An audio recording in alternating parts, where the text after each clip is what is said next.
minimally invasive procedure. We have a senior consultant, medical oncology, to take us through the case and share ரொம்ப நன்றி.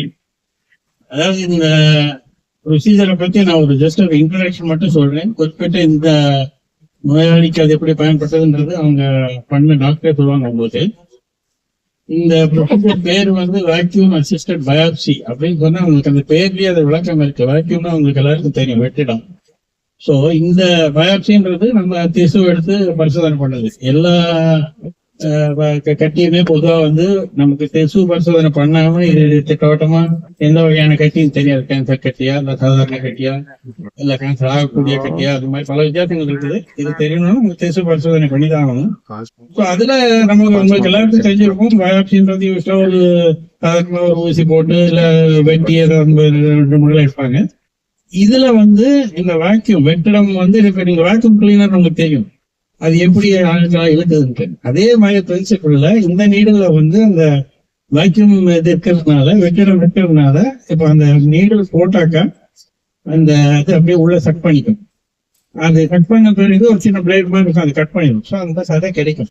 So இதுல என்ன உங்களுக்கு advantage அப்படின்னு கேட்டீங்கன்னா, மார்பை பொறுத்த மட்டும் இது ஒரு பெக்யூலரான ஒரு உறுப்பு அப்படின்னு சொன்னா, இது கேன்சர் கட்டி இது சாதாரண மார்பு அப்படின்ற ரெண்டு வகையான கிடையாது. இடையில நிறைய சந்தேகத்திற்குரிய பல மாற்றங்கள் இருக்கலாம். கட்டியாக இருக்கலாம், இது சாதாரண கட்டியான்னு தெரியாது, இல்ல கேன்சர் கட்டியான்னு தெரியாது.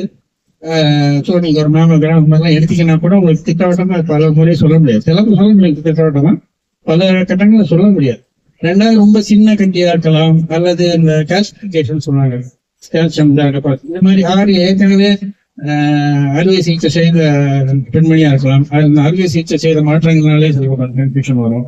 இது மாதிரி சந்தேகத்திற்குரிய சிச்சுவேஷன்ஸ்ல இது ஒரு குறிப்பிட்ட ஒரு அனுகூலம் அட்வான்டேஜ் என்னன்னு பாத்தீங்கன்னாக்கா, இது மினிமலி இன்வேசிவ் ப்ரொசீஜர் அப்படின்னு சொன்னா, இதுல நம்ம குறிப்பிட்ட இது இந்த ஹைலைட் பண்றோம் அப்படின்னு சொன்னா, இந்த மாதிரி எல்லாம் பல விதமான அணுகுமுறைகள் இருக்குதுன்றது பொதுமக்களுக்கு உங்கள் மூலமா தான் தெரிய வரும்.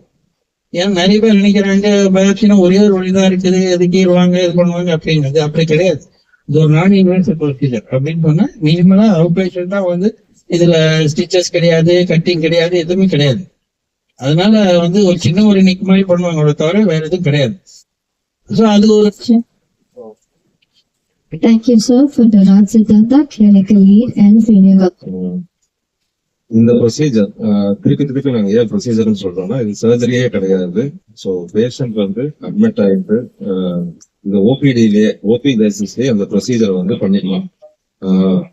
மரத்துக்கு ஒரு ஊசி மட்டும் போட்டு ஓபில பண்ணிக்கலாம். இல்ல அவங்களுக்கு கொஞ்சம் பதட்டமா இருந்துச்சு அப்படின்னா தியேட்டர்ல கூட வச்சு செடேஷன் கொடுத்துட்டு, மினிமலா அனஸ்தீசியா கொடுத்துட்டு, அவாய்டிங் அன்வான்டட் ட்ரக்ஸ் கொடுத்துட்டு, மார்னிங் அட்மிட் ஆனாங்கன்னா ஆஃப்டர்நூனே டிஸ்சார்ஜ் ஆயிடலாம். They can resume their duties. So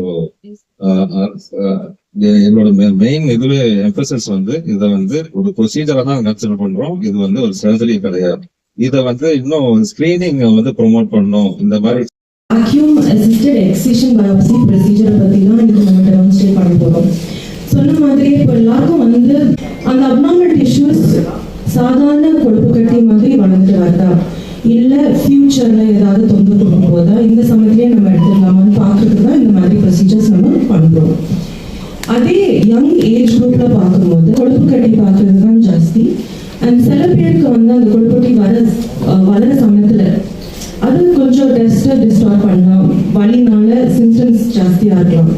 so இந்த மாதிரி சாதா கட்டிங்களுக்கு ஒரு பெரிய சர்ஜரி பண்ணாம சின்ன ப்ரொசீஜர்லயே கட்டி ஃபுல்லா வெளில எடுக்கிறதுக்கு தான் நம்ம வேக்யூம் அசிஸ்டட் எக்ஸிஷன் பயாப்சி பண்றோம். இதோட மாதிரியே ஸ்டிச்சஸ் எதுவுமே இருக்காது, ஸ்கார் எதுவுமே இருக்காது. இது ரெண்டும் ரொம்ப முக்கியம் யங் விமனுக்கு. அதுக்கு மேல ஜெனரல் அனஸ்தீசியா தேவைப்படாது. ஸோ லோக்கல் அனஸ்தீசியா அந்த இடத்துல மட்டும் மருத்துவ ஊசி கொடுத்து ப்ரொசீஜர் பண்ற மாதிரி இருக்கும். ஸோ அதே சமயத்துல நம்ம இந்த கட்டி என்ன நேச்சர்னு பார்க்கறதுக்கு ஐடென்டிஃபை பண்ணிக்கலாம். பிளஸ் ரெண்டாவது அட்வான்டேஜ் என்னன்னு கேட்டீங்கன்னா, அதே சமயத்துல ஃபுல்லா கட்டிய வெளியில எடுத்துருக்கோம். So it's a dual procedure and இது ஜூம் பண்ணிக்கலாம். டிப்ல தான் we will have a small opening. அந்த ஓப்பனிங் மூலமா தான் நம்ம இந்த டிஷ்யூஸ் ஃபுல்லா சக் கம்ப்ளீட்டா எடுக்கலாம்.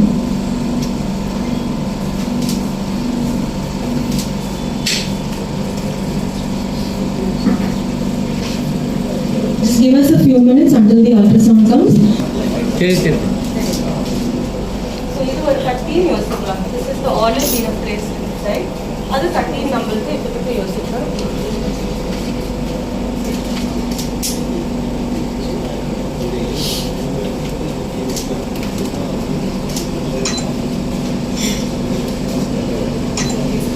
கொஞ்சம் turn பண்ணி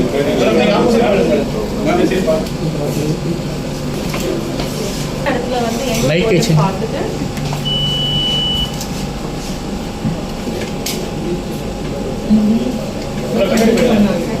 back side.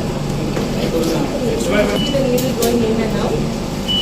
And எல்லா tissues வந்து வெளியில வரணும்.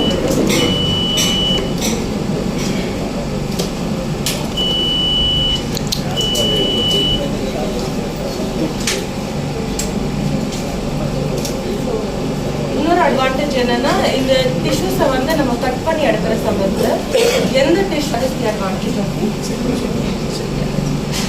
இது வெளியில எடுத்த பிறகு டிஷ்யூஸ் எல்லாமே இந்த இடத்துல கலெக்ட் ஆகும்.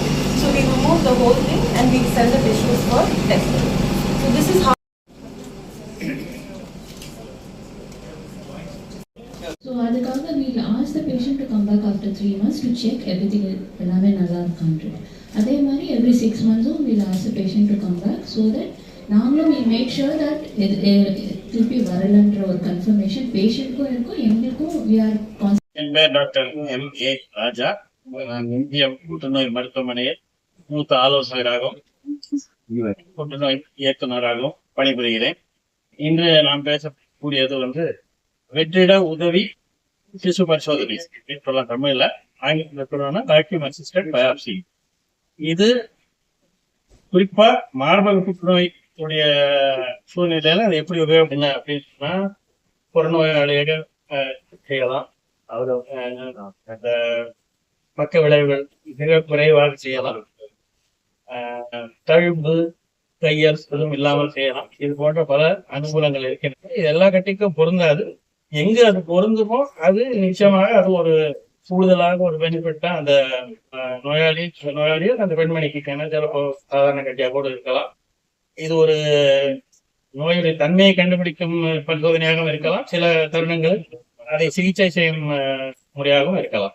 இதுதான் இதனுடைய முக்கியத்துவம். இதை வந்து உங்கள் மூலமாக பொதுமக்களுக்கு அதை தெரிவிக்க வேண்டும் என்பதுதான் எங்களுடைய நோக்கம்.